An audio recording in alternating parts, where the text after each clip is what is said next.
بسم اللہ الرحمن الرحیم۔ السلام علیکم۔ سام کو ساری عمر شہد چٹائیں تو بھی وہ زہر تھوکنا نہیں چھوڑتا۔ اسی طرح کچھ لوگوں پہ آپ چاہے کتنا ہی خلوص لوٹا دیں، وہ ڈسنے سے باز نہیں آئیں گے، کیونکہ فطرت نہیں بدلتی۔ ہم برے تھے، برے رہیں اور برے ہی رہیں گے۔ فکر تو وہ کریں جو بولتے کچھ ہیں، کرتے کچھ ہیں، دکھاتے کچھ ہیں اور ہوتے کچھ ہیں۔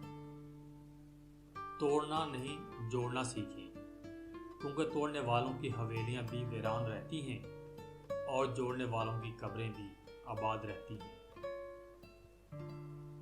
دعاؤں کا رنگ نہیں ہوتا، مگر جب یہ رنگ لاتی ہیں تو زندگی میں رنگ بھر جاتے ہیں۔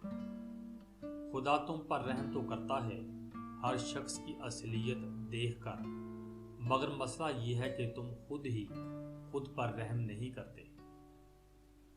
اللہ تعالیٰ کی رحمت کی پہلی نشانی یہ ہے کہ انسان کو اپنے اندر عیب نظر آنا شروع ہو جاتے ہیں۔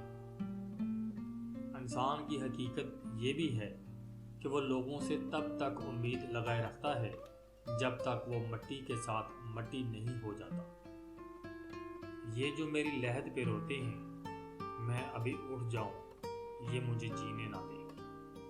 پلٹ کر جواب دینا بے شک غلط ہے، لیکن سنتے رہو گے تو لوگ تمیز بھول جائیں گے۔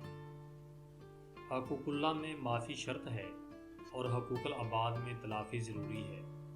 معافی اور تلافی والے کیس کا فیصلہ بروز قیامت ہوگا۔ اپنے کیس کا فیصلہ دنیا میں ہی کروا کے جائیں۔ حشر کا معاملہ نازک ترین ہے۔ میں وہ کپ کپی ہوں جو ایک کنواری لڑکی کے جسم پر تیرتی ہوتی ہے جب وہ غربت سے تنگ آ کر پہلی دفعہ ایوان گناہ کی طرف قدم بڑھانے لگے، تو آؤ ہم سب کانپیں۔